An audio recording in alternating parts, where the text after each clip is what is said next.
Palagay ko kahit anong gawin natin, hindi talaga tayo matatanggap ng pamilya ko. Sorry dahil sa akin tinakwil ka ng magulang at mga kapatid mo. Ano ka ba? Wala ka namang kasalanan eh. Pareho natin tong ginusto. Kung hindi na ako mapapatawad ng pamilya ko, wala akong magagawa kundi tanggapin na lang. Kesa naman natratuhin ka nila ng hindi maganda.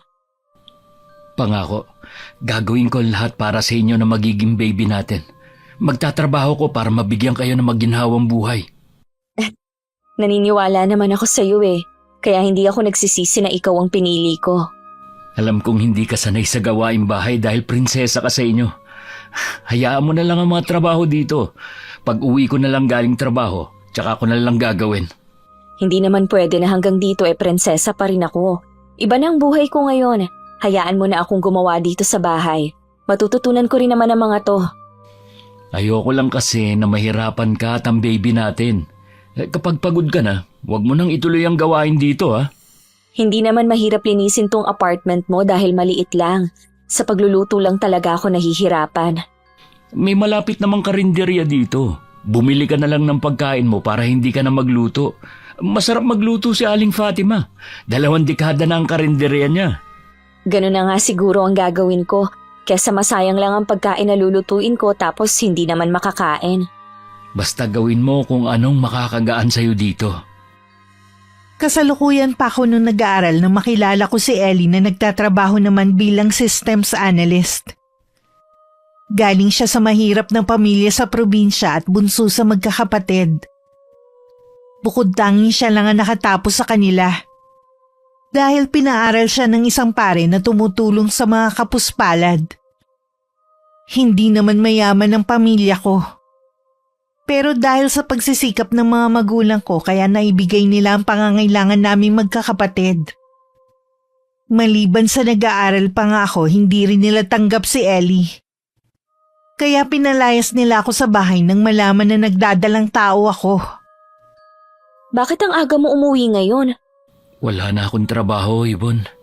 Ha? Bakit? Anong nangyari? Tinanggal nila ako sa trabaho. Hindi pa malinaw ang dahilan. Aba, bawal yun Pwede mo silang ireklamo sa ginawa nila. Sa tingin ko may kinalaman ng pamilya mo sa pagkakatanggal sa akin. Bakit mo naman nasabi yan? Ang kapatid mo ang pumalit sa akin Narinig ko rin na tinawag niyang ninong ang boss ko. Kakausapin ko sila. Hindi ako papayag na mawalan ka ng trabaho.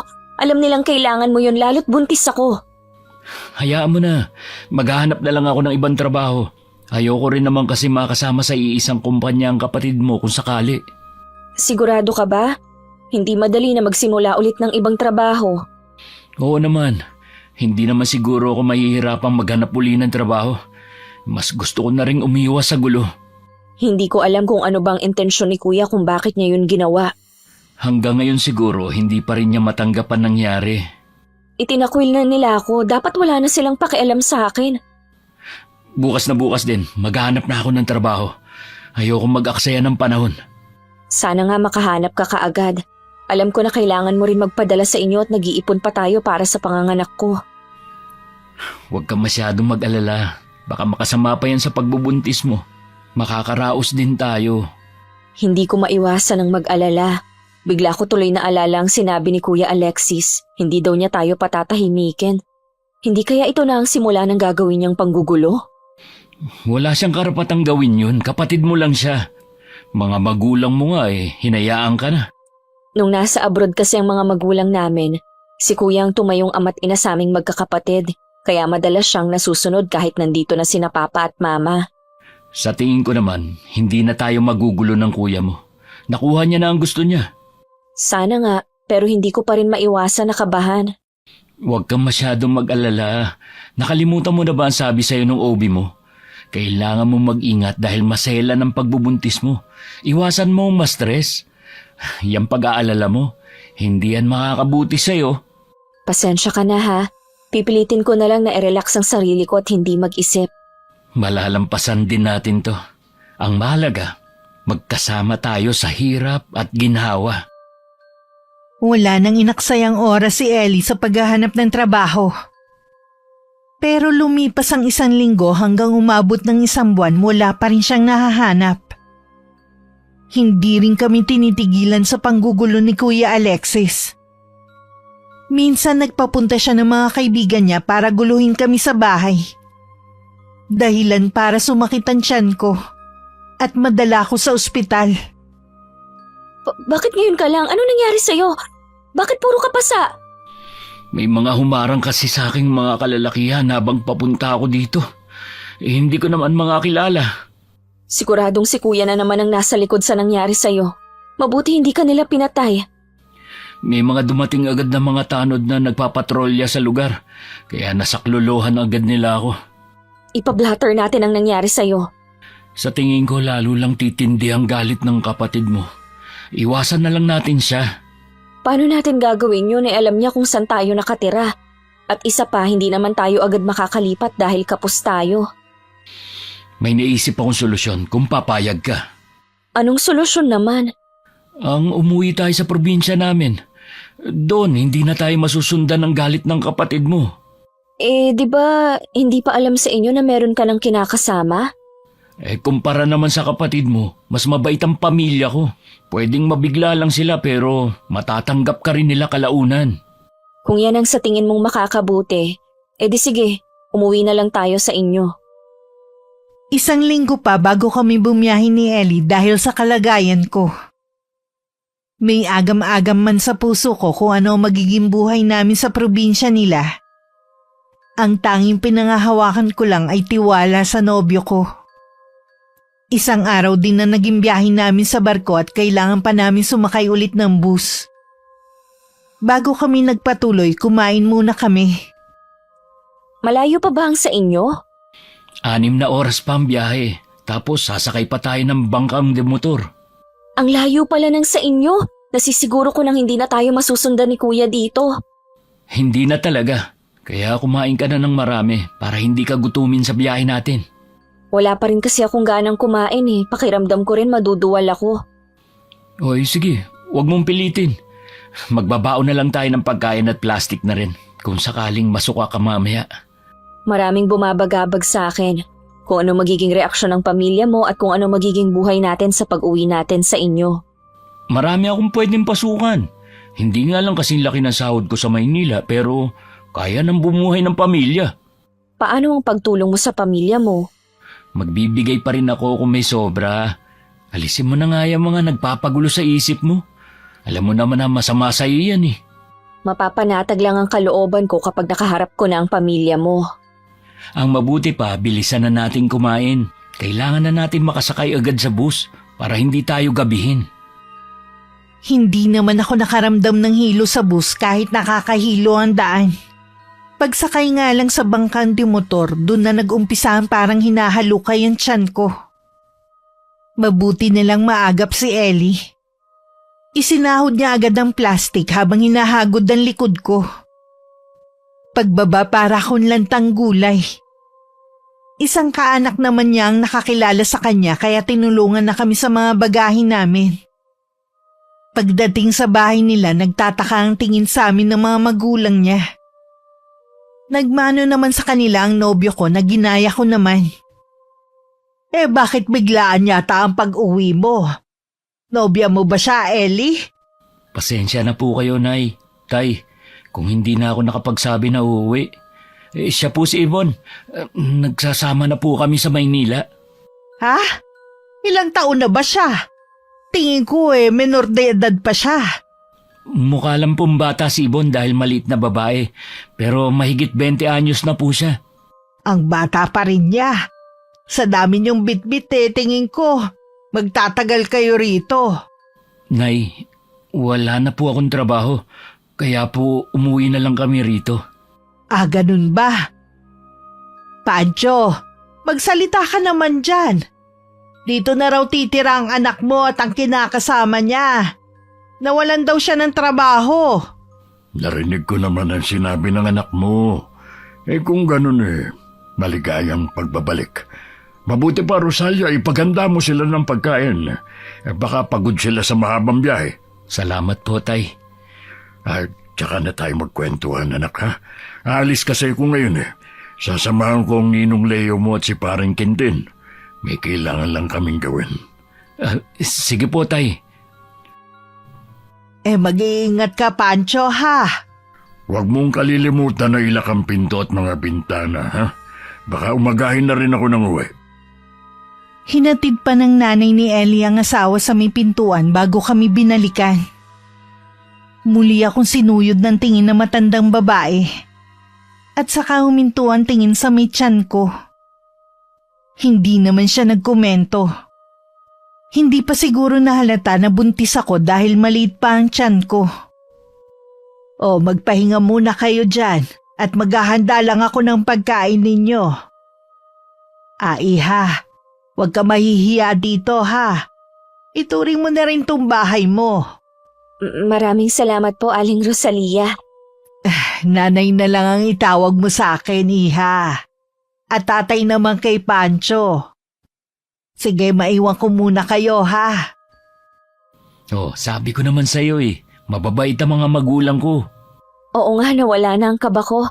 Kanina parang gusto ko nang lumubog sa kinatatayuan ko Ang tagal kasi nila bago magsalita. Normal lang ang ganong reaksyon nila dahil nabigla nga sila sa pagdating natin. Sa bagay nga, kaya lang hindi pa nila alam na buntis ako. Sa ibang araw na lang siguro natin sabihin sa kanila. Sige, ikaw ang bahala. Ikaw naman ang makikipag-usap sa kanila Ilang sandali pa tinawag na kami ni Nanay Rosalia para kumain. Pasado 6:00 pa lang nun. Nagulat pa ako nang sabihin ng matandang babae na tapos na sila mag-asawang kumain.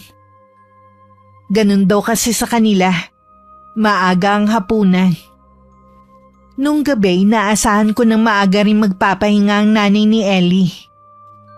Dahil sa pagod, maaga rin kami natulog. Kinabukasan tanghali natulog pa rin ako. Hinayaan lang naman ako ni Ellie na makapagpahinga. Kinausap din siya ng kanyang ama tungkol sa amin. Alam ko na meron ka pang hindi sinasabi sa amin ng nanay mo. Kung tungkol po kay Ibon Hindi lang tungkol sa kanya. Maging sa pagkakatanggal mo sa trabaho. Ang totoo po niyan, Tay. Natanggal ako sa trabaho dahil sa kapatid ni Ibon. Ginugulo rin po nila kami, kaya nagpasya akong umuwi rito. Bakit kanila ginugulo? Nagrabyado mo ba sila? Ayaw po nila sa akin para kay Ibon Bakit naman kasi sa dami ng mga babae, sa kanya ka pa nagkagusto? Tay, mahal ko po si Ibon. Kaya nga po pinaglaban ko siya. Anong plano mo ngayon? Sa ngayon po plano ko po mag-apply ng trabaho sa bayan. Kailangan ko po kasi makapag-ipon. Matanda ka na rin naman at alam mo na kung paano magdesisyon. Lahat ng mga kapatid mo kinasal na. Sana naman kasama sa plano mo ang pakasalan ng nobya mo. Oo naman po. Kung hindi nga lang po ako nawalan ng trabaho nakaipon na po kami. Kahit kasi ayaw sa iyo ng pamilya ng nobya mo, hindi ko kayo pinalaki ng mga kapatid mo para mang-agrabyado. Kaya nga po sinama ko si Ibon dito sa atin May isa pa akong inaalala. Baka hindi siya sanay sa buhay dito sa probinsya. May idea naman po si Ibon kung anong buhay natin dito. Mabuti naman kung ganun. Ayoko lang kasi na lumaki lalo ang problema mo kung hindi kayo magkakasundo pala.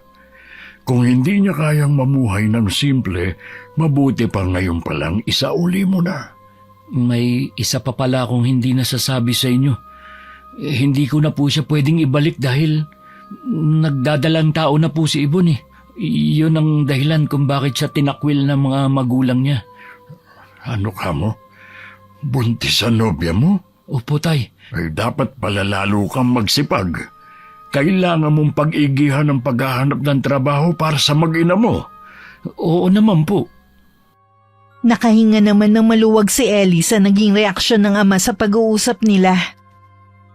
Sa mga magulang niya, ang itay niya ang istrikto sa kanila. Ang itay naman niya ang kumausap sa kabiyak tungkol sa kalagayan ko. Kaya pala unang kita ko palang sa kanya, kakaiba na ang naramdaman ko. Ipagpasalamat na lang nga natin na nung nag-aaral siya sa Maynila hindi siya nakabuntis. Kundi nakakahiya kay Father Medina. Responsable naman ang anak mo nung nag-aaral siya. Nangako siya sa atin na magtatapos. Sayang nga lang hindi pa niya natutupad ang pangako niya. Minsan kasi ibang plano ng nasa taas kaysa sa plano natin. Katulad niyan, nabuntis niya ang nobya niya. Kaya wag na tayong umasa na matutupad niya ang pangako niya sa atin na maginhawang buhay. Malay naman natin maganda ang trabaho makuha niya sa bayan. Ngayong meron ng prioridad ang anak mo, sana naman huwag ka nang hihingi sa kanya ng pera. Sapat naman sa ating dalawa ang kinikita ko. Alam ko naman yon, pero kung kusang magbibigay ang anak mo, hindi ko tatanggihan, no? Sa tulong ng ninong ni Ellie, nakahanap naman siya ng trabaho sa bayan. Maaga nga lang siyang umaalis at gabi na nakakauwi sa bahay. Habang lumalaki rin ang tiyan ko, lalong bumibigat ang pakiramdam ko. Gusto ko lang laging nakahiga at matulog. Mabuti na lang maunawain si Nanay Rosalia. Pasensya na po kayo kung lagi na lang akong tanghali nagigising. Hindi ko po tuloy kayo matulungan sa gawaing bahay. Naiintindihan naman kita, iha. Ganyan din kasi ko sa panganay ko noon eh.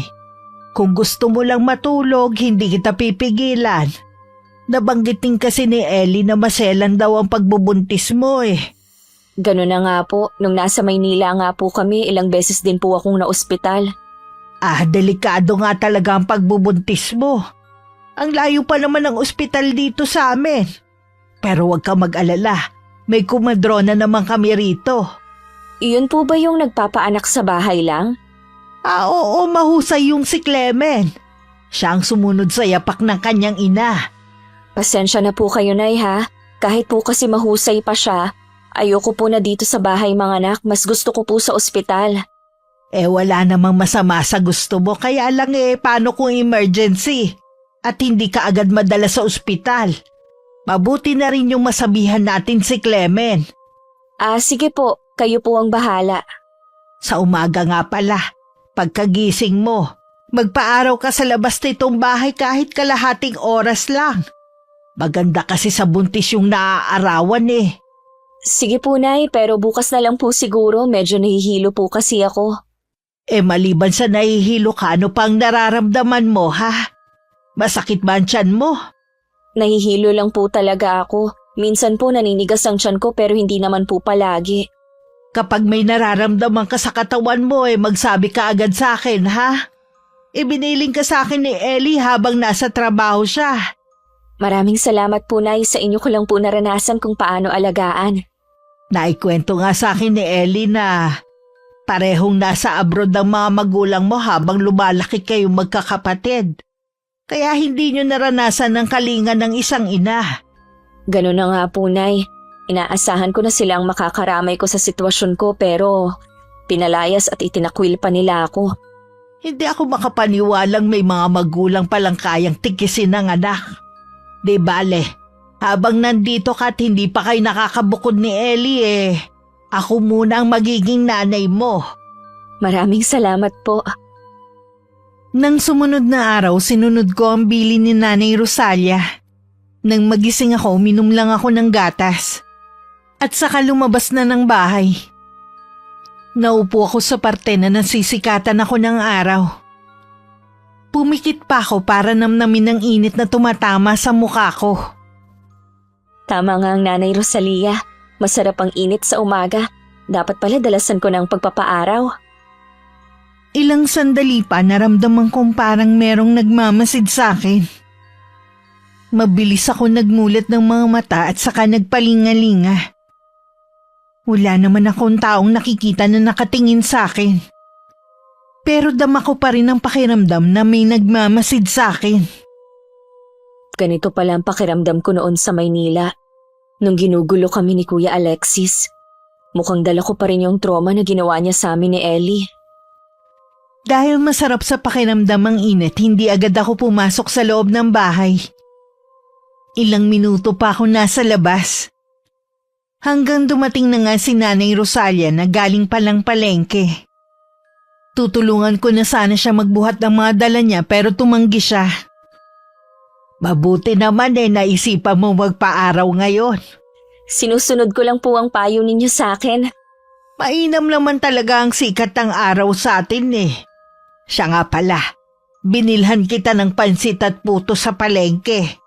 Yan na lang ang almusalin mo ha. Tuyo at itlog lang kasi ang kinain namin ng tatay mo kanina eh. Salamat po, Nay. Sandali. Ilalagay ko na sa plato para makakain ka na. Mamaya pa lang tanghali eh. Magsisigang ako ng buto-buto ng baboy. Sobrang saya ko ng mga sandaling yun dahil alaga ako ni Nanay Rosalia. Kahit wala si Ellie, hindi nagbabago ang trato sa akin ng mga magulang niya. Nang mailagay sa plato ang pansit at puto, inumpisan ko ng kumain. Pero nakakadalawang subo pa lang ako, nagtatakbo na ako sa may lababo at saka sumuka. Halos maubos ang lakas ko. Lumapit naman sa akin si Nanay Rosalia at hinagod ang likod ko. O ano, ayos ka lang ba, iha? Maasim na po yung pansit kaya nasuka ako. Bagong luto lang yun ang suki ko eh. Baka iba lang ang panlasa mo. Baka nga po, Nay. May gusto ka bang kainin, ha? Wala po, Nay. Uminom naman po ako ng gatas kanina. Magpapahinga na lang po muna ako sa kwarto. O sige, magluluto na lang ako ng maaga para makakain ka na ng tanghalian. Tatawagin na lang kita, ha? Kahit nung tanghali, hindi ko rin nakain ang ulam na niluto ni Nanay Rosalia. Bahagya lang akong kumain ng kanin at saka nahiga na ulit. Labis na ang pag-aalala ng nanay ni Ellie. Kaya kinausap na siya nang makauwi siya nung gabi. Baka kasi mapano sila ng magiging anak niya kung hindi kakain si Yvonne eh. Kakausapin ko po siya mamaya, Nay. Tatanong ko na rin kung ano gusto niyang kainin. Para kapag sumahod ako bibili ko siya. Sinabi ko lang to sa'yo para alam mo. Baka isipin mo pinababayaan namin siya rito. Hindi ko po yun iisipin. Nakita ko naman po dati kung paano niyo alagaan ang mga hipag ko noon. Kaya alam ko po na ganun din ang gagawin niyong pag-aalaga kay Yvonne. Kahit hindi pa kami kasal. Kahit wala pang basbas ng simbahan ng inyong pagsasama sa mata naming lahat mag-asawa na kayo. Salamat po, Nay. Ang bait niyo talaga. Maiba ako. Kumusta ang trabaho mo? Ayos lang po, Nay. Ang importante, may trabaho ko ngayon. Hindi nga lang kasi laki ng sinasahod ko dati. Hindi ka naman siguro nagsisisi ngayon sa naging desisyon mo. Hindi naman po. Kaya lang hindi maiwasan na makonsensya dahil hindi ko pa natutupad ang pangako ko sa inyo ni tatay. Hindi ko pa kayo nabibigyan ng maginhawang buhay at baka hindi na po. Iba na po kasi ang prioridad ko ngayon. Tapos dito lang ako may trabaho. Sapat lang talaga sa pangangailangan namin ni Yvonne. Huwag mo kaming intindihin ng tatay mo. Kumikita naman siya kahit papaano Ang mahalaga ang mag-ina mo. Naisip ko nga na kapag ayos na ang lahat, bumalik na lang na Maynila at doon na maghanap ng trabaho. Ikaw ang bahala, anak. Kung ano sa tingin mo ang makakabuti, susuportahan ka namin ng itay mo. Napakaswerte ko po talaga sa pagkakaroon ng mga magulang na maunawain at mabait, katulad nyo ni tatay. Sana po balang araw makabawi ako sa inyo. Siya nga pala. Nabalitaan ko na dumating na si Father Medina. Kapag wala kang pasok sa trabaho, dalawin mo naman siya. Isama mo na rin si Yvonne. Sige po, Nay. Gusto ko rin magpasalamat sa kabutihan niya sa akin. Ay nako, napakwento na ako sa'yo. Mabuti pa kumain ka na para makapagpahinga ka na rin. Maaga ka pa papasok bukas Nagising ako nang maramdaman kong may pumasok sa kwarto. Iinat-inat pa ako na bumangon nang makita si Ellie na nagbibihis ng pambahay. Bakas ang pagod sa mukha niya. Pilit pa siyang ngumiti nang makita akong nagising. Kanina ka pa ba dumating? Oo, kumain na rin ako. Bakit sabi ng inay, hindi ka kumakain? Hindi ko kasi gusto ang lasa ng pagkain Naduduwal din ako kapag nasa bibig ko na.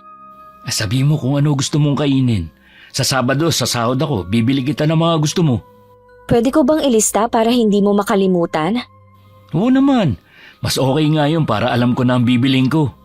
Nahihiya na nga ako sa nanay mo eh. Kaya lang anong magagawa ko ayaw talagang tanggapin ng sikmura ko ang pagkain na niluluto niya. Amoy pa lang kasi ayoko na. Naiintindihan naman yun ni inay. Nag-aalala pa nga siya sa'yo eh. Ayoko naman kasing mag-request na mga gusto kong kainin at nahihiya ako. Alam ko naman na walang-wala rin sila ng tatay mo eh. Bala ko nga maghanap ng trabaho na mas malaki ang sweldo eh. Sapat lang kasi ang sahod ko sa gastusin natin. Baka hindi tayo makaipon. Matagal pa naman ako manganganak pero dapat mag-ipon na nga rin tayo. Gusto ko kasi nasa ospital manganak at hindi dito sa bahay. Yun din naman ang gusto ko. Siguro naglilihi ka pa kaya maselang ka pa. Kapag bumuti-buti na ang pakiramdam mo, bala kitang bigyan ng puhunan para magtinda ka dito sa tapat ng bahay. Makakatulong yun para matulungan mo ako sa pag-iipon. Ano naman ang ititinda ko, Aber? Dati kasi nagtitinda ang ate ko ng mga merienda at sa malamig. Malaki kaya ang naging tulong sa kanila mag-asawa nun. Wala naman akong alam sa mga ganyan eh. Huwag kang maglala, tutulungan ka ng inay. Siya din ang katulong ni ate nun eh. Bahala na. Sa ngayon kasi mas gusto ko lang mahiga at matulog. Baka naman mamanas ka na niyan sa kakatulog mo. Hindi naman siguro. Siya nga pala, wala na akong iniinom na folic acid at vitamins. Oo nga pala, buti pinaalala mo sa akin. Sa Sabado ko na rin bibilin. Matutulog ka na ba? Oo eh, pagod na kasi ako sa maghapon. Sige, mauna ka na, magbabanyo lang ako sandali. Gustuhin ko mang asikasuhin bilang asawa si Ellie, mas matimbang pa rin sa akin ng kagustuhang matulog lang. Sa umaga hindi ko na namamalayan ng pag-alis niya. Mas madalas na tulog na ako sa gabi kapag dumating siya. Dumating ang araw ng Sabado. Maagang dumating si Ellie. Sa kwarto, inabot niya sa akin ng sahod niya. Ito na lang ba ang natira sa sahod mo? Oo eh, ang dami ko kasing pinamili. Kinumpleto ko na yung mga kailangan mo. Kung ganito lang lagi ang ibibigay mo, malabo na makaipon tayo. Kaya nga tutulungan mo ako sa paghahanap buhay, di ba? Nung nasa Maynila tayo, ni ayaw mo kong pakilusin sa bahay. Lahat ng gusto ko binibigay mo, hindi tayo nagkukulang. Tapos ngayon gusto mo tulungan kita sa paghahanap buhay. Iba naman kasi nung nandun tayo, mas malaki ang sahod ko sa trabaho. Ngayon maliit lang. At hindi na nga ako nakapagbibigay sa mga magulang ko. Sana naman maintindihan mo ang sitwasyon natin. Pansamantala lang naman to eh. Maghahanap din ako ng bagong trabaho. Akala ko naman mas magiging maayos ang kalagayan natin dito. Sobrang layo na nga sa kabihasnan, wala man lang mapasyalan, kakarampot pa ang sahod mo. Huwag mong sabihing nagsisisi ka nang umuwi tayo rito. Hindi naman sa ganon, hindi lang ito ang inaasahan ko. Bago tayo umuwi, sinabi ko na kung anong daratnan mo. Pasensya ka na ah. Dala lang siguro to ng pagbubuntis ko. Masyado akong madrama ngayon. Naiintindihan naman kita eh. Pasensya ka na rin kung nahihirapan ka sa sitwasyon natin. Itatabi ko na lang to para puhunan sa balak nating pagtitinda. Itabi mo na lang yan para sa panganganak mo. Ako na ang bahala sa puhunan na gagamitin mo. O sige, mabuti pa magmerienda ka na muna. May biniling bananak yung inay mo kanina. Ikaw, ayaw mo bang kumain? Ayoko nun, itsura pa lang kasi mukhang hindi na masarap. O sige, may iwan na muna kita ha. Nang makalabas si Ellie, nahiga na lang ulit ako. Ang bigat na naman kasi ng pakiramdam ko. Naabutan pa niya ang nanay niyang nag-aayos ng mga pinamili niya. Nasan si Yvonne? Handa na ang merienda niyo. Ayaw po ni Ibo ng banana Q eh. Hayaan na lang po natin siya. Ganun ba? Tinatanong ko naman siya kanina kung anong gusto niyang kaining merienda sa naglalako eh. Kahit na ano ang sagot niya. Baka po nahihiya lang sa inyo. Hindi dapat siya mahiya. Pamilya na tayo dito eh. May binili naman po akong pagkain para sa kanya. Yun na lang po siguro ang kakainin niya. Oo nga pala. Nilaban ko na ang mga damit ninyo. Ikaw na lang ang magpasok sa kwarto niyo, ha? Ay, salamat po, Nay. Dapat hindi na kayong gumagawa nun. Pwede naman po ako na lang ang maglaba eh. Day off ko naman bukas. Hindi naman pwede pang kumilo si Yvonne eh. Ikaw naman pagod na sa trabaho. Magpahinga ka na lang. Sa susunod na lang po ako magbibigay sa inyo ha. Naku, hindi mo naman kailangan mag-abot sa akin eh. Tulong ko na sa inyo ang ginagawa ko. Hindi po ako papayag na hindi po ako makapagbigay sa inyo. Kayo nag-aasikaso sa amin eh. Sige na nga, ikaw ang bahala. Nagkita nga po pala kami ni Sandro kanina habang namimili ako. Maganda po pala ang kumpanyang pinapasukan niya. Sabi ko nga baka may bakante, pasok niya ako. Hindi naman madamot ang pinsan mong yun eh. Siguradong tutulungan ka noon. Pareho nga pala kayong paaral ni Father Medina. Nauna lang siya sa'yo. Oo nga po, pareho kaming pinalad. Gusto mo bang ipagtimpla kita ng kape? Sige po, Nay. Dapat nga si Ibon ang nag-aasikaso sa akin eh. Babawi naman siya sa'yo kapag tapos na ang paglilihi niya. Sige na, kumain ka na muna. Lalabas lang ako sandali ha. May kailangan lang kasi ako sa kapitbahay nating si Fanny eh. Sige po, Nay. Maglilimang buwan na ang tiyan ko pero pakiramdam ko hindi pa rin natatapos ang paglilihi ko. Lagi pa rin masama ang pakiramdam ko. At mas gusto ko pa rin ang laging nakahiga. Dumating ulit ang sahod ni Ellie. Saktong palabas ako ng kwarto nang makita kong inabutan niya ng pera ang nanay niya. Mabilis akong bumalik sa loob bago pa nila ako mapansin. Oh, gising ka na pala. Tara muna sa labas. Nasa na nga pala yung pinabili ko sa'yo? Nandun sa kusina, inaayos ni Inay. Kunin mo at dito na lang sa kwarto mo ilagay. Ha? Mga pagkain yun, baka naman langgamin tayo. At saka, hindi magandang nagtatago ng pagkain sa kwarto. Baka kung ano pang isipin na Inay. O bakit? Ikaw naman ang bumili nun ah. Ako nga, kaya ayokong lalabas na parang pinagdadamutan natin sila. Bibigyan naman natin sila. Mas gusto ko lang kasi na nandito sa loob ng kwarto natin. Sa susunod na lang, wag muna ngayon. Okay, sige. Parang wala ka yata sa mood ngayon ah.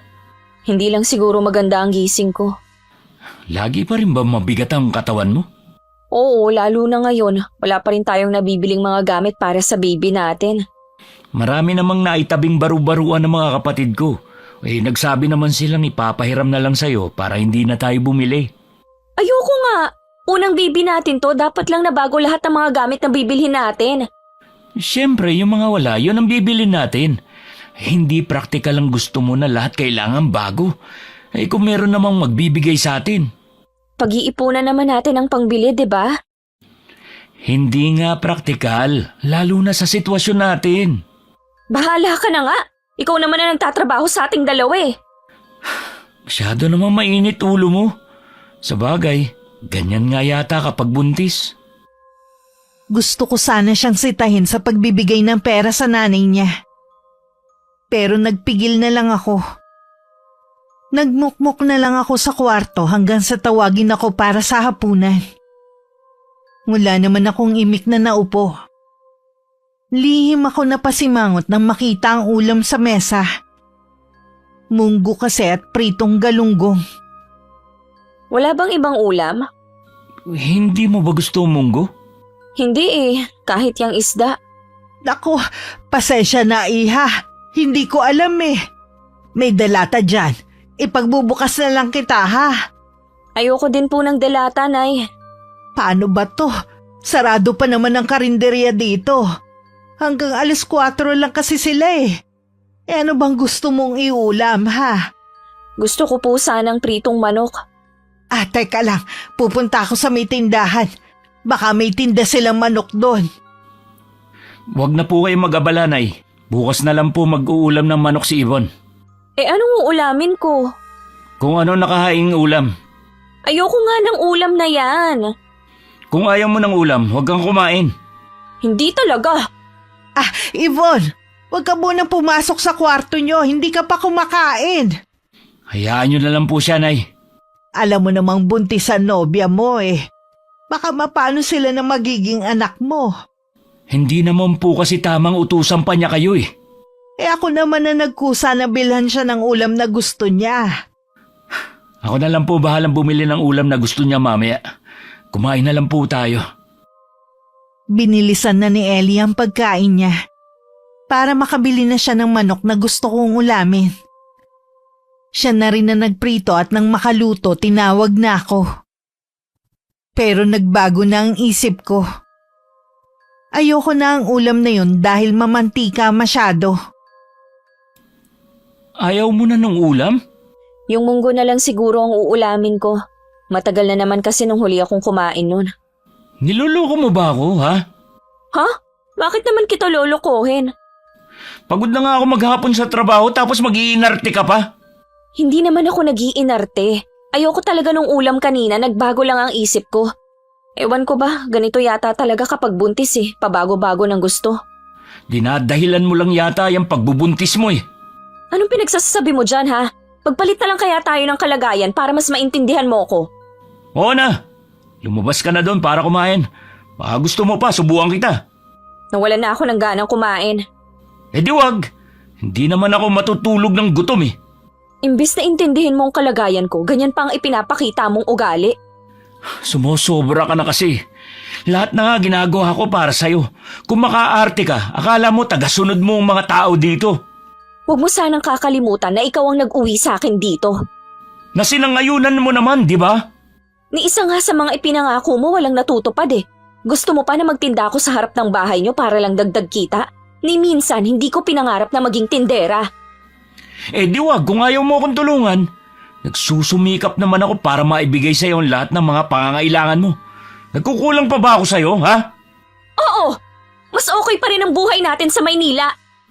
Alam mong nawalan ako ng trabaho dahil sa kuya mo. Hindi rin niya tayo pinatatahimik tapos sasabihin mo, mas okay ang buhay natin doon? Kung ayaw mo dito sa amin, ay sige, bumalik ka doon. Saan ka pupunta? Huwag mo nga akong tatalikuran habang kinakausap kita, Ellie!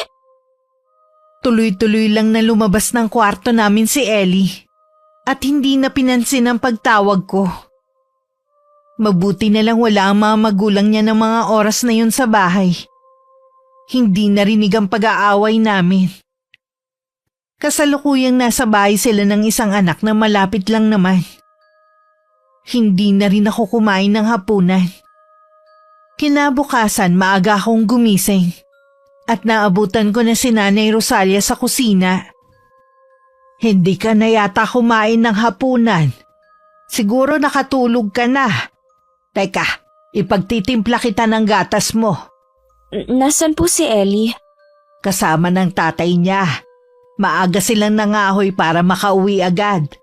Malimit na kasing umulan sa hapon kaya kailangan na mag-ipon ng mga panggatong.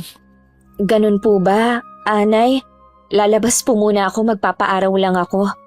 Bago ka lumabas ng bahay inumin mo muna tong gatas na tinimpla ko sa'yo. Sige po.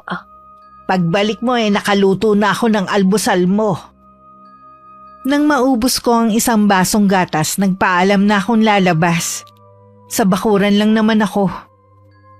Ilang minuto pa lang ako nagpapaaraw nang maramdaman ko na naman na parang merong nagmamasid sa akin. Nang igala ko ang paningin ko, wala naman ako nakita na nakatingin sa akin. May ilang mga tao, pero abala naman sila sa mga kanya-kanya nilang gawain. Kung ano-ano na naman ang pumapasok sa isip ko. Ang mabuti pa, pumasok na lang ako sa loob ng bahay. Kapag ganito ang nararamdaman ko, nakakawalang ganang lumabas. Hindi na rin ako nagtagal sa labas. Pumasok na rin ako agad. Ilang sandali pa dumating na rin si Ellie at ang kanyang ama.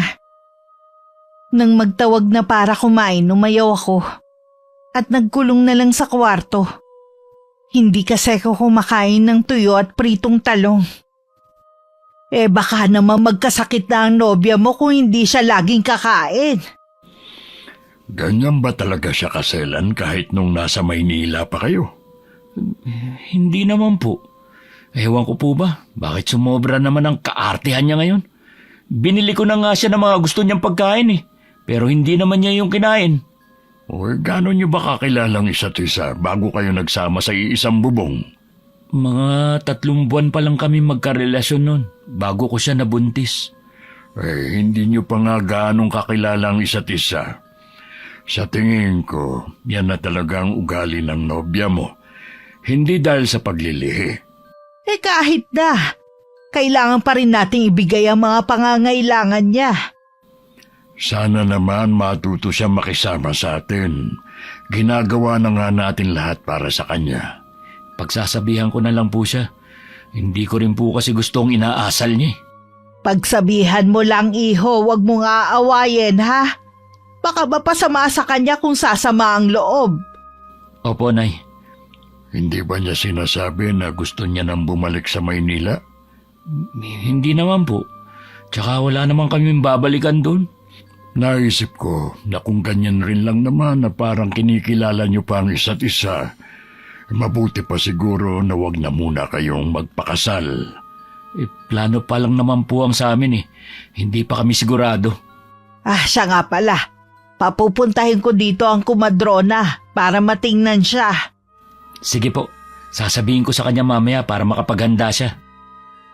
Nagbabasa ako ng magazine nang pumasok si Ellie. Tiningnan ko lang siya bago ibinalik ang tingin sa binabasa ko.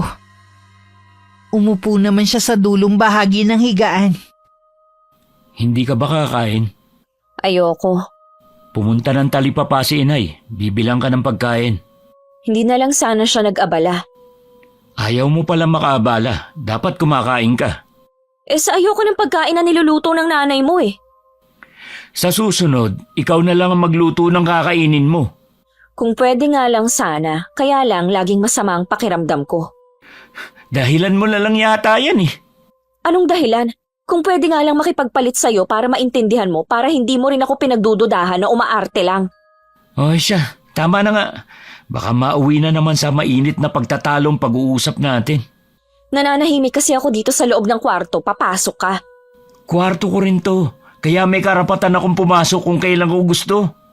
Oo na! Baka sa susunod sabihin mo ng bahay niyo to at wala akong karapatan. Ang dami mo na agad sinabi. Oo nga pala, darating dito yung kumadrona. Gusto kang patignan ng nanay. Sa doktor lang ako magpapatingin at hindi sa kumadrona. Sa doktor ka naman talaga nagpapacheck up eh. Gusto lang sigurong makatiyak ni inay na nasa maayos kayong lagay ng anak natin.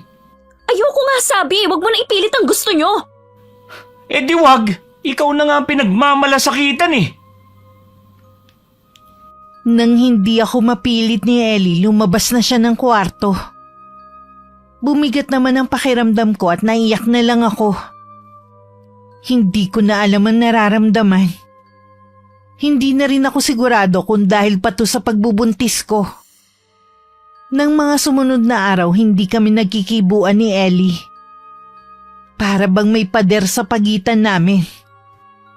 May palagay ako na nagkakagalitan dalawa. Bakit mo naman nasabi yan? Hindi kasi sila nag-uusap eh. Madalas sa kwarto lang kumakain si Yvonne. Para di malamig ang pakikitungo ng anak natin sa kanya. Sa totoo lang, hindi ko kasi makita sa nobya niya ang ulirang asawa. Mula nung dumating sila rito, hindi man lang nagpakitang gilas sa atin. Hindi man lang niya inaasikaso si Ellie. Nakikita ko naman yon, pero unawain na lang natin dahil nga buntis. Tsaka sila naman ang magsasama eh. Kaya labas na tayo ron. Mabuti na lang hindi ko pa nababanggit ang tungkol sa kasalang bayan. Kung may plano kasi sila, mabuti nang doon na lang para wala na silang gastos. Huwag na tayong makialam pa sa plano nila. Kung ganyan ang nagkakalabuan sila, mabuti pa ngang manahimik na lang tayo. Ay, oo nga pala. Wala sana akong balak sabihin sa iyo eh. Kaya lang, baka malaman mo rin sa iba. Tungkol ba saan yan? May gumagala na aswang dito sa lugar natin. Ha? Sino naman kaya ang aswang? May pinaghihinalaan kami ni Parang Quintin, pero wala kaming ebidensya na siya nga ang aswang. Sino naman ang pinaghihinalaan nyo? Si Caridad. Bakit naman si Caridad? Kilala na natin siya mula pa noon na. Di ba nga muntik na natin siyang kunin na ninang nun kay Ellie? Kaya nga lang umalis sila mag-anak dito sa atin. Sa tingin ni Parang Quintin, baka yun din ang dahilan kung bakit umalis sila noon. Ayaw nilang malaman ng mga taong lihim nila. Ano bang basihan ng kumpari mo para pag hinalaan niya yung tao? Kababalik nga lang nung tao rito Pag-iisipan na niya ng masama. Dati daw kasi, muntik nang mabiktima ang pamangkin niyang buntis. Mabuti na lang daw nagising ang asawa nun. Doon nga nila nakita na nasa ibabaw ng bintana ang napakalaking itim na aso. Nataga daw niya yun at nakatakas. Nung sundan daw niya yung patak ng dugo, papunta daw yun sa bahay ni na Caridad. Dinalaw din daw niya ito at ang sabi ng asawa may sakit. Ilang araw daw noon, umalis na yung mag-asawa sa lugar natin. Mula din noon, wala nang napabalitang aswang sa atin. Baka naman nagkamali lang nun si paring Quintin. Sana nga, pero mabuti na rin yung nag-iingat. Meron pa namang buntis dito sa bahay. Maglalagay na lang ako ng mga pangontra at magsusunog ako ng goma na may mga pinatuyong dahon ng dayap. Ilang araw nang laging nagsusunog ng goma si Nanay Rosalia tuwing sasapit ang hapon.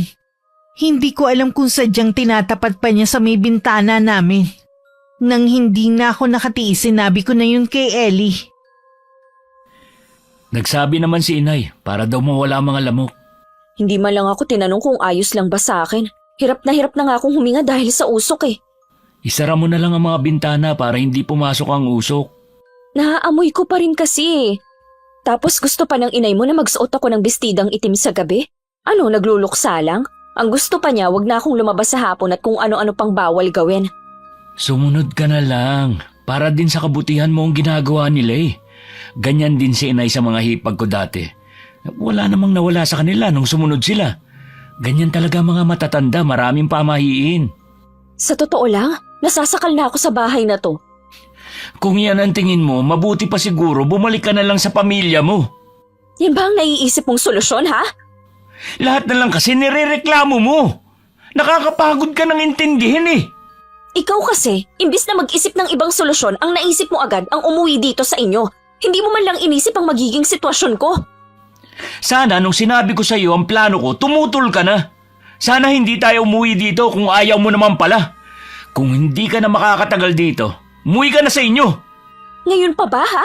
Sa tingin mo, ganun lang kadali na tatanggapin nila ako? Kesa naman sa araw-araw ka na lang nagrereklamo. Nakakahiya na sa mga magulang ko. Sige, kapag nakapanganak ako, babalik na ako sa amin. Iiwan ko sa iyo ang anak natin. Itong pagbubuntis ko lang naman ang hindi nila gusto Dahil tingin nila sisirain itong kinabukasan ko. Kung alam ko lang na ganito ang buhay na ibibigay mo, sana sinunod ko na lang sanang payo nila na ipalaglag na lang ang batang to. Sabi ko na nga ba, meron ka rin tinatagong sama ng ugali. Wala kang pinagkaiba sa kuya mo. Kaya nga ako nagkakaganito dahil na rin sa'yo. Mabuti pa nga, ngayon pala maghiwalay na tayo. Wala na akong pakialam sa'yo. Para akong nauupos na kandila nang maiwan akong mag-isa. Sobrang sikip ng dibdib ko dahil sa sama ng loob. Bigla ring sumakit ang puson ko. Pinigilan ko lang na mapasigaw at humingi ng tulong sa mga kasama ko sa bahay.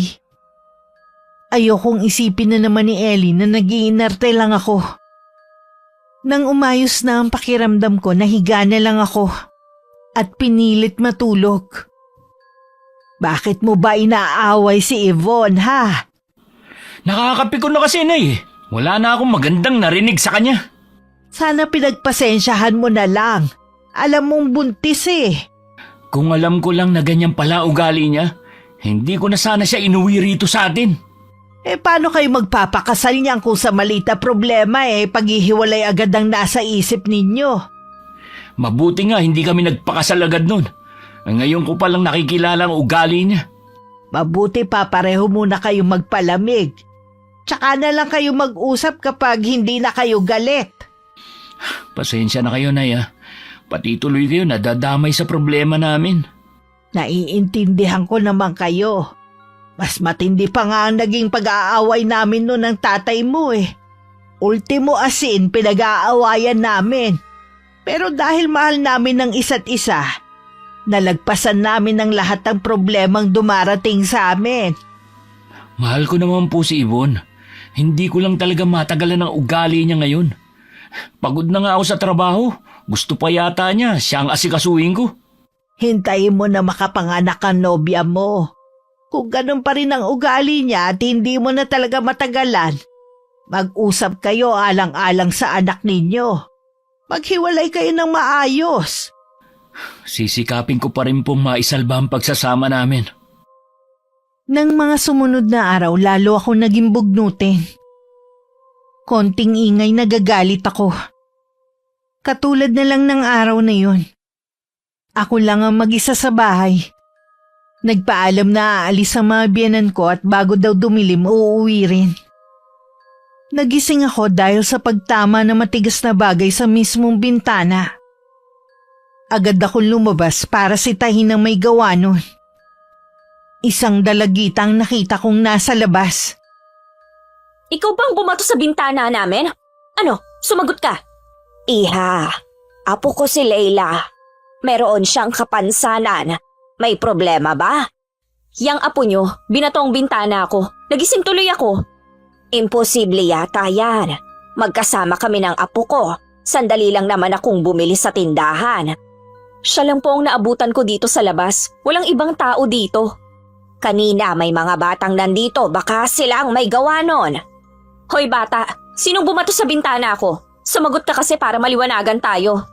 Gaya ng sabi ko kanina, may kapansanan ng apo ko, hindi siya nakapagsasalita. Naku, palusot pa. Sa susunod po, bantayan niyo ang apo niyo, perwisyo eh. Huwag mo naman sanang sabihin na perwisyo ang apo ko. Kahit kailan wala siyang inaabalang tao. Anong tawag niyo sa ginawa niya? Wala sigurong saysay na makipagtalo sa'yo. Hindi ka naman tumatanggap ng paliwanag. Parang ako pang ipinalalabas mong mali ah. Ako lang humihingi ng pasensya sa iyo. Dapat lang no? Lalong uminit ang ulo ko nang parang ako pa ang pinalalabas na masama ng matandang babae. Naglalakad na silang maglola palayo nang dumating naman si Ellie.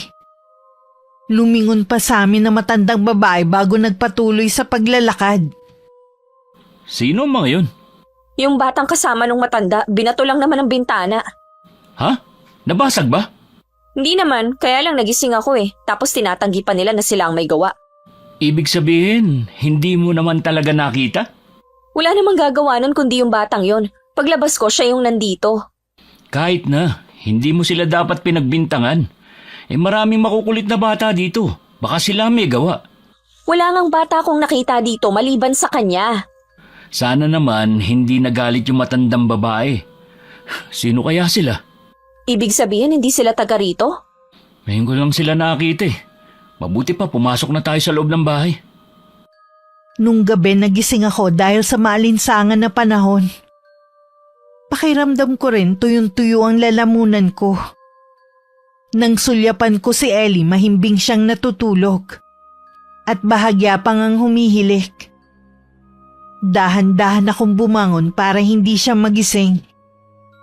Nang nasa kusina na ako, hindi pa man ako nakakainom ng tubig, bigla na lang kumirot ang puson ko. Sa sobrang sakit na pasigaw na ako. Ah, Iha! Ano nangyayari sa'yo?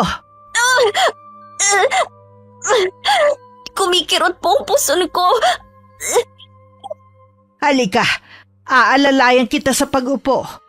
Bakit gising ka pa ng ganitong oras, ha? Nauuhaw po kasi ako kaya ako bumangon eh. Ano nangyayari dito? Pabuti nagising ka, anak. Sumasakit ang puso ni Yvonne. Ha? Huwag mo sabihing manganganak ka na. Hindi pa. Bantayan mo muna ang nobya mo. Pakalmahin mo ang loob niya. Lalabas lang ako ng bahay. Ano po ang gagawin niyo sa labas? Hindi po ba umuwi kagabi ang itay? Nagbilin siya na hindi makakauwi eh. May kailangan lang daw siyang gawin. Kanina pa kasi ko hindi mapakali eh. Palagay ko yun ang nagpagising kay Yvonne. Mabilis nang lumabas ng bahay si Nanay Rosalia. Bit-bit ang parang latigo. Narinig pa namin ng malakas at sunod-sunod na murang pinakawalan niya. Hindi na rin gaanong masakit ang tiyan ko. Naninigas na lang. Sinong minumura ng inay mo? Hindi ko rin alam eh. Dapat hindi na lang lumabas ng bahay ang inay mo, baka mapano siya. Ayos ka na ba? Oo, puntahan mo na ang inay mo. Sige, dito ka lang ha. Sinundan ko pa ng tingin ang paglabas ni Ellie sa bahay. Napahawak naman ako sa tiyan ko nang bigla itong humilap. Samantala naabutan ni Ellie ang ina na nakatingin sa may madilim na bahagi. Nang sundan niya ng tingin ang tinitingnan nito, kulang na lang mabuwal siya sa pagkakatayo. May naaninag kasi siya na 2 bilog na kulay pula. Nay, ano po yan? Bakit ka lumabas? Nag-aalala po kasi ako sa inyo eh. Anong klaseng hayop po ba yan? Hindi yan pangkaraniwang hayop lang. Mabuti pa pumasok na tayo sa loob. Umalis ka na, halimaw! Dadaan ka muna sa ilalim ng bangkay ko bago mo malapitan si Yvonne. Umangil pa ng malakas ang nilalang. Nang matamaan ng liwanag ng buwan, naaninag ni Ellie ang anyo. Lalo siyang nilukuban ng matinding takot nang makita ang kabuuan nun. Pagkatapos silang titigan nun, kumaripas na yun ng takbo.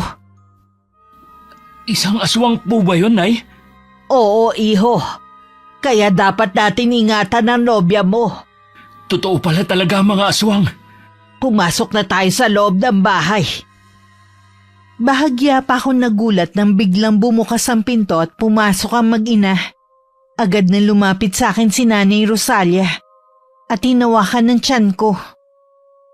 Kumusta ang pakiramdam mo, iha? Ayos na po, medyo kinakabahan na lang po. Ellie, mabuti pa samahan mo na si Yvonne sa kwarto nyo. Magpahinga na kayo. Sige po, Nay. Si Nanay Rosalia na natiling nasa sala lang. Alam niya kasing babalik ang aswang para subukan muli akong aswangin. Nasilip pa niya sa maliit na siwang ang malaking aso na paikot-ikot sa may bakuran.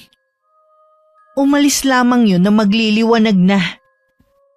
Tulog pa ba si Yvonne, ha? Opo, Nay. Bakit po ang aga niyong gumising? Samantalang napuyat din kayo kagabi. Kahit anong puyat ko maaga pa rin akong nagigising. Nay, yung nilalang kagabi na... Binanggit mo ba kay Yvonne? Hindi po. Baka kasi lalo siya matakot. Wag na lang muna nating banggitin sa kanya, ha? Alam niyo ba kung sino ang aswang na yun? Hindi ko rin alam, iho. Dahil ngayon lang naman may lumitaw ulit na aswang dito sa atin Siguradong babalik ulit dito yun. Anong gagawin natin? Huwag ka matakot. Marami kaming alam na pangontra ng itay mo laban sa aswang. Hindi siya makakalapit kay Yvonne. Ay, salamat, Nay. Mabuti na lang nandiyan kayo. O sige na, mag-almusal ka na. Papasok ka pa sa trabaho mo Sumunod naman si Ellie sa kanyang ina. Sinilip pa niya ako sa kwarto bago umalis. Ilang sandali lang dumating na rin si Tatay Pancho. Agad na ikinuwento ni Nanay Rosalia sa asawa ang naganap nung nagdaang gabi. Kumusta naman si Yvonne at ang sanggol na dinadala niya? Ayos naman na. Hanggang ngayon nga ay tulog pa rin. Napuyat kasi kagabi. Si Caridad nga talaga ang aswang.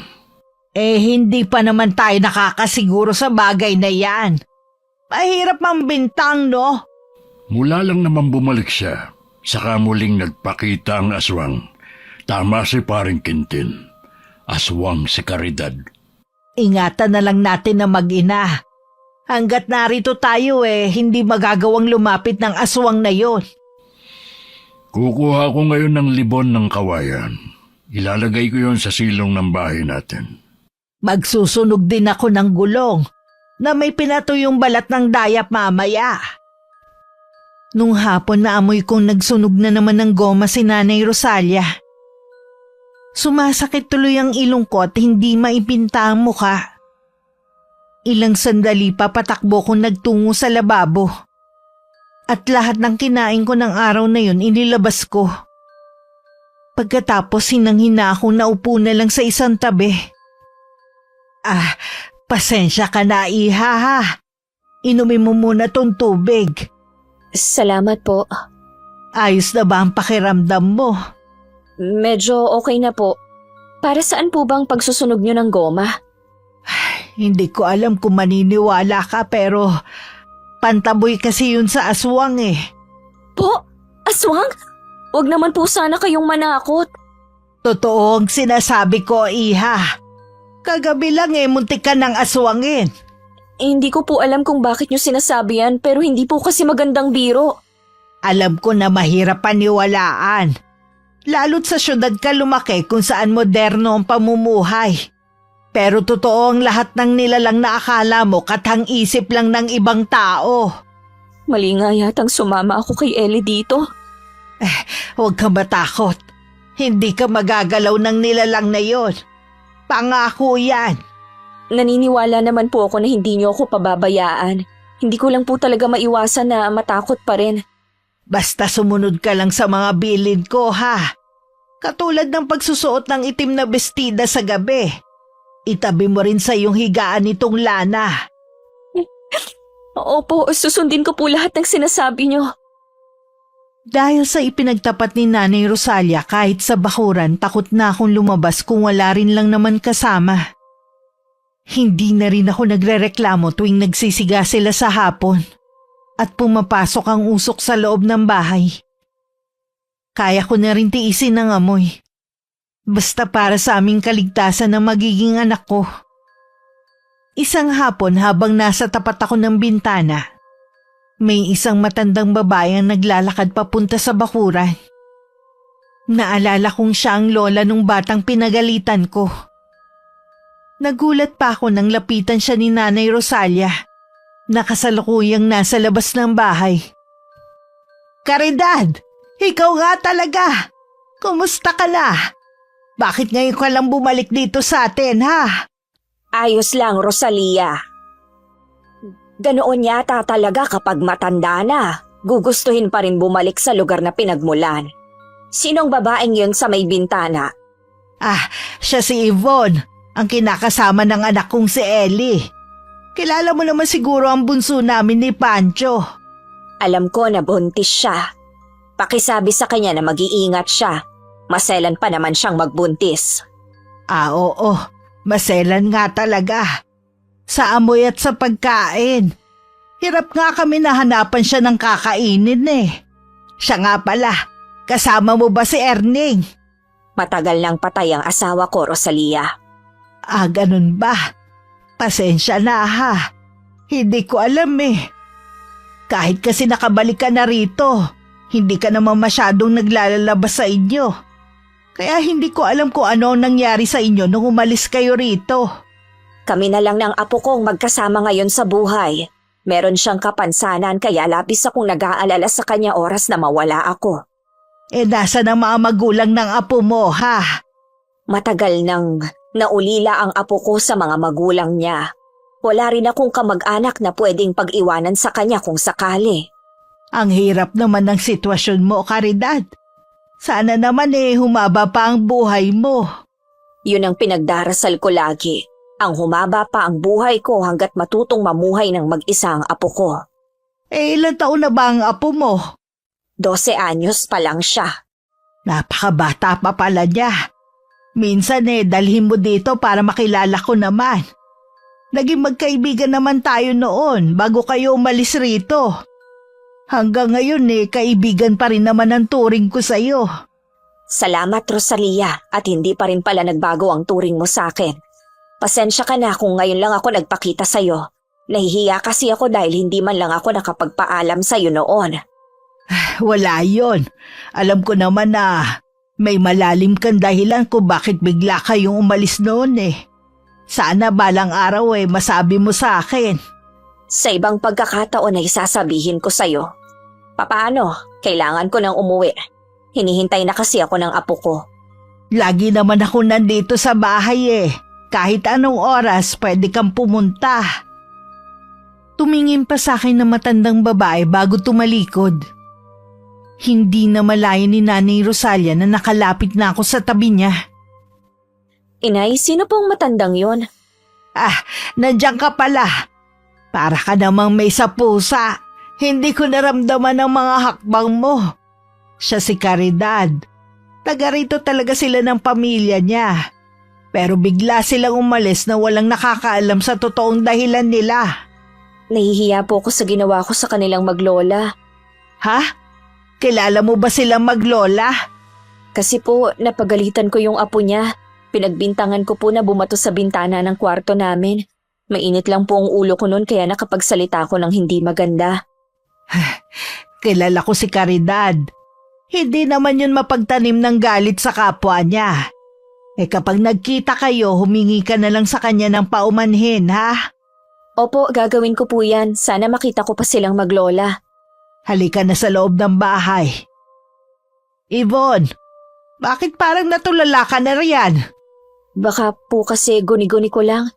Ilang beses ko po kasi itong nararamdaman kapag nandito ako sa labas ng bahay. Anong ibig mo sabihin? Iyon po bang pakiramdam na merong nagmamasid sa akin? Nasaan ang botelya ng lana na ibinigay ko sa'yo? Nandito po sa bulsa ng duster ko. Ha? Bakit po kumukulo? Sabi na nga ba kapag ganyang kumukulo, ibig sabihin nasa paligid lang ang aswang. Minamasdan ka niya kahit maliwanag pa. Ano pong gagawin natin? Huwag ka matakot. Hanggat hawak mo yan, hindi siya makakalapit sa'yo. Halika na sa loob ng bahay. Araw-araw na lang ako nakakaramdam ng takot. Hindi ko tuloy maiwasang mag-alala na baka maapektuhan ang dinadala ko. Mabuti na lang laging nasa tabi ko si Nanay Rosalia. Lagi niyang pinalalakas ang loob ko. Hindi ko tuloy maiwasang makonsensya dahil lihim ako nagalit sa kanya dati. Iwasan mo na lang ang babaeng yun. Huwag mong hayaan na makalapit siya kay Ibon. Naging kaibigan natin si Caridad. Hindi naman tama na ipagtabuyan ko yung tao. Noon pa yun, nang hindi pa natin alam na aswang siya. Ewan ko, Pancho. Parang ang hirap paniwalaan na si Caridad ang aswang Hihintayin mo pa ba na mapahamak si Ibon o tayong lahat bago ka maniwala na aswang siya? Wala naman kasi kung naramdaman na kakaiba habang kausap ko siya kanina. Labis na kalungkutan ang nababasa ko sa kanyang mga mata. Tanging apo na lang kasi ang kanyang kasama sa buhay. Tapos may kapansanan pa ang bata.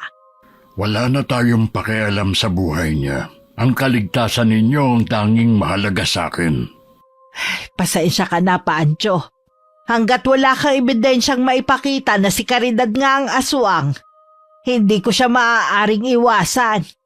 Bakit bang tigas ng ulo mo, ha? Mahirap lang kasing tanggapin ang itinuring kong kaibigan na isa palang aswang. Hindi pa ba sapat ang testimonya ni Paring Quintin? Maaaring nagkamali lang siya noon. Hindi naman niya nakita mismo na nagpalit ng anyo nun si Caridad bilang aswang. Muntik na ngang mabiktima ang pamangkin niya. Basta. Hindi ako basta maniniwala. Ay sige, ako mismo ang huhuli sa aswang na yon oras na bumalik siya rito. Dahil sa kakatuwang pangyayari, nagkabati na rin kami ni Ellie. Muling bumalik ang tamis ng pagmamahalan namin. Hindi na rin ako maarte sa pagkain. Parang tapos na ang paglilihi ko. Wala rin kaming kamalay-malay na may binabalak ang kanyang mga magulang kung sakaling babalik ang aswang sa bahay. Wala ka bang napapansin na kakaibang kilos sa mga magulang mo? Wala naman. Normal lang naman ang ginagawa nila. Ilang gabi na kasi sila na parang hindi natutulog Huwag mong sabihin na binabantayan mo sila. Nagising lang kasi ako ng alanganing oras nung gabi. Tapos, maririnig ko nag-uusap sila sa sala. Sa tingin ko inaabangan nila ang aswang. Hindi kasi yung titigil hanggat hindi niya nakukuha ang gusto niya sa'yo. Masyado na talagang perwisyong aswang na yon. Paano kung makapasok siya dito sa loob ng bahay? Malabo yun sa dami ng nakapaligid na pangontra sa buong bahay. Hindi rin siya sasantuhin ng mga magulang ko. Natatakot pa din ako. Huwag ka na matakot. Maliban sa mga magulang ko, nandito ako para protektahan ka. Kaya matulog ka na mahimbing. Babantayan kita. Salamat ha. Salamat kasi nagkaayos na tayo. Dahil sa matinding antok, maaga akong nakatulog. Ilang sandali lang ganun din si Ellie habang nakayakap sa akin. Samantala nagising naman sina Nanay Rosalia at Tatay Pancho dahil sa mga kaluskos sa labas ng bahay. Nang sulyapan nila ang botelya ng lanang nakapatong sa lamesita, kulang na lang umawas ang langis nun dahil sa pagkulo. Nandito siya. Humanda sa akin ang aswang na yan. Isang malaking pagkakamali ang pagpunta niya rito. Sasamahan na kita. Dito ka na lang. Bantayan mo na hindi siya makapasok.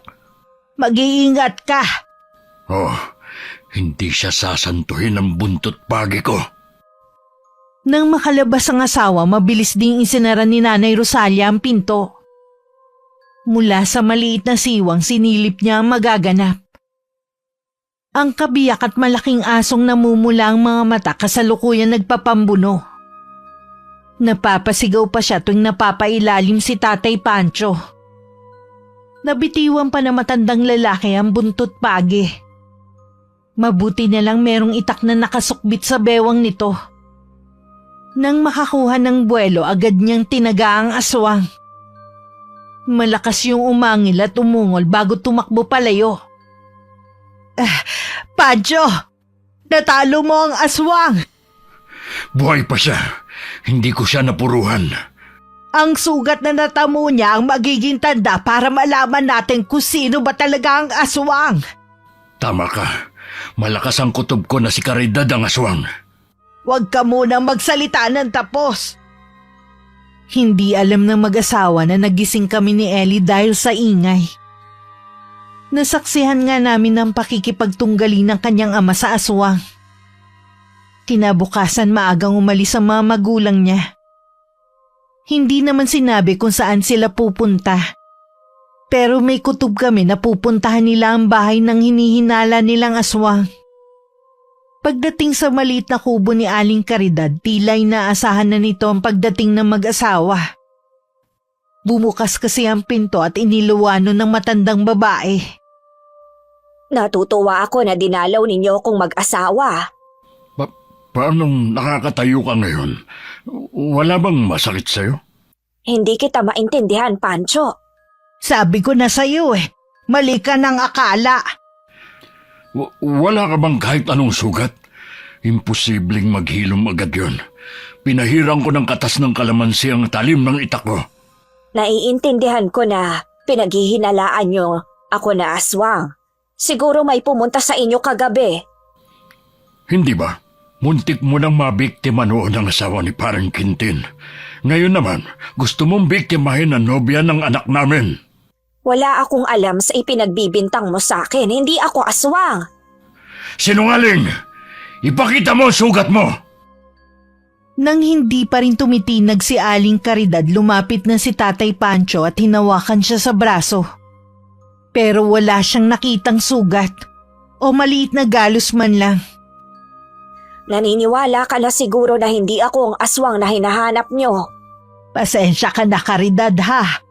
Masyado kasing naniniwala si Pancho sa kumpari namin Kung gusto mong malaman kung sino ang aswang, bakit hindi mo puntahan si Quintin?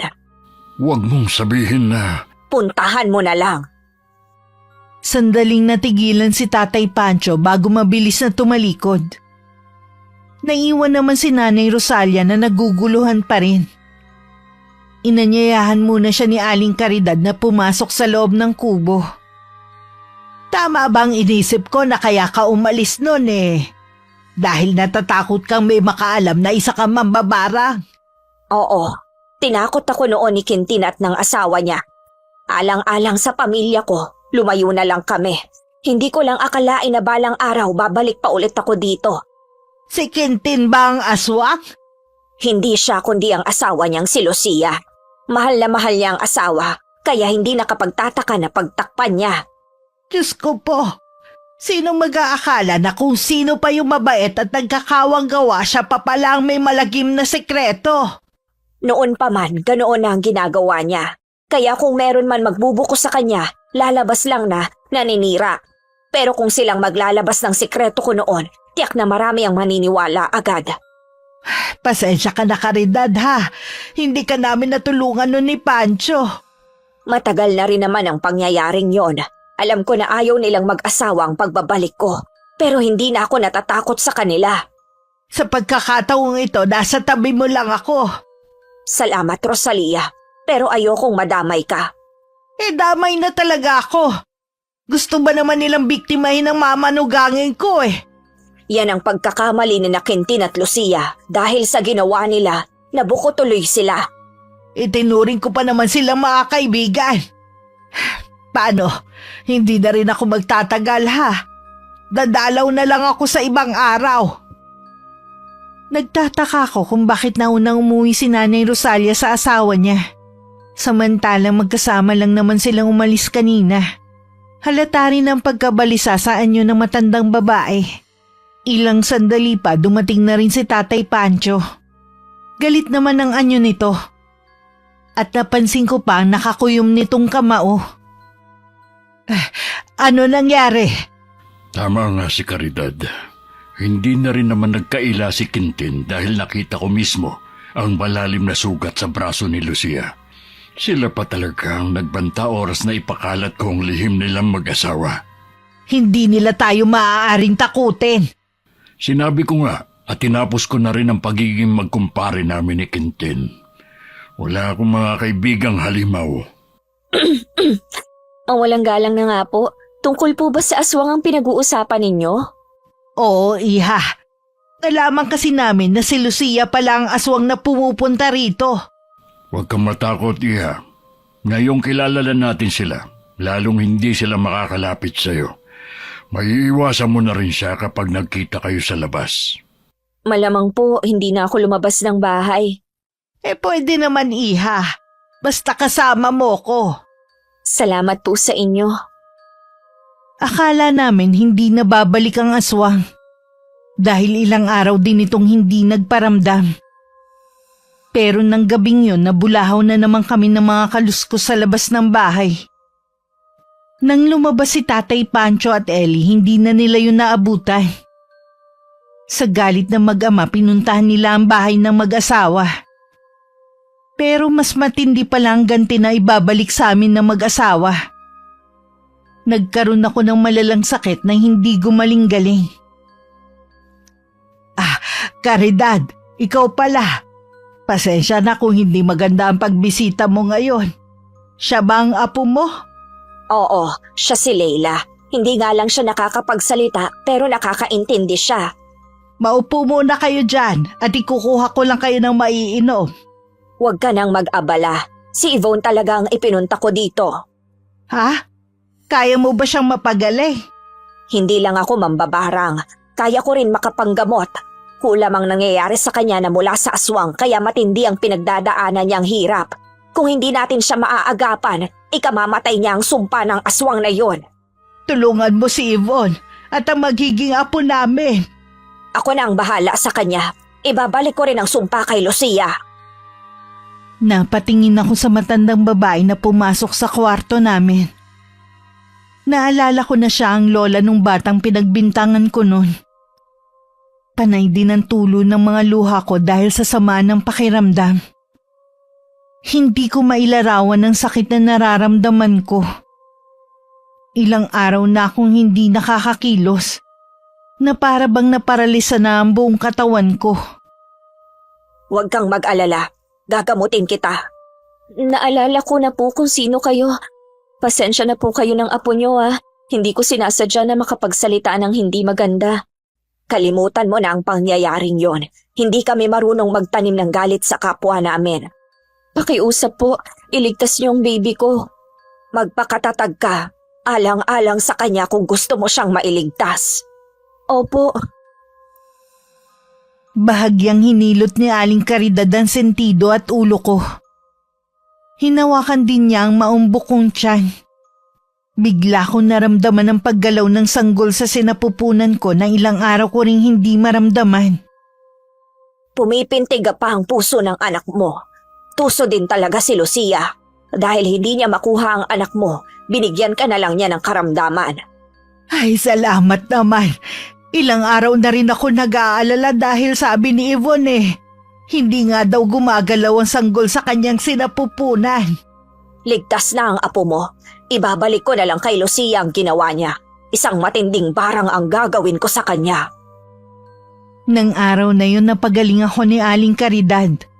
Para lang ako nagdahilan. Labis ang pasasalamat ko sa pangalawang buhay na ipinagkaloob sa akin ng Panginoon. Nang sumunod na araw nabalitaan namin na nagkasakit na maluba ang mag-asawang Quintin at Lucia. Makalipas ang ilang araw nabalitaan na lang din namin na sabay silang pumanaw.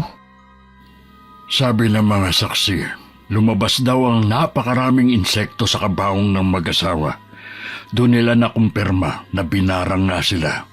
Noon pa alam na natin na yun ang mangyayari sa kanila. Ang dahilan ng pagbabalik ni Caridad para makaganti sa mag-asawa. Umalis na nga kasi ang pamilya ni Caridad dito. Nagawa pang paslangin ni Lucia ang anak at manugang ni Caridad. Maaga tuloy na ulila ang apo niyang si Leila. Hindi na siguro nakilala pa ni Lucia ang anak ni Caridad. Dahil ang gusto lang niya ang sanggol sa sinapupunan nito. Ganon na nga. Kanino kaya pinasa ni Lucia ang perlas na itim? Wala naman silang anak ni Quintin eh. Pero siguradong meron siyang pinasahan. Kailangan nating maging handa kapag may lumabas na naman na bagong aswang sa lugar natin. Mula nang bumalik sa dati ang katahimikan sa lugar, naging malapit na rin sa amin si Leila. Madalas din na dumalaw sa amin si Aling Caridad para kumustahin ang pagbubuntis ko. Lumipas ang ilang buwan nang anak ako ng malusog na sanggol na lalaki. Itinakda na rin ang pagpapakasal namin ni Ellie. Sa kaibuturan ng puso ko, maasa ko na sana balang araw matanggap na kami ng pamilya ko. Nagpapasalamat din ako sa pangalawang pamilya na tumanggap sa akin. Wakas,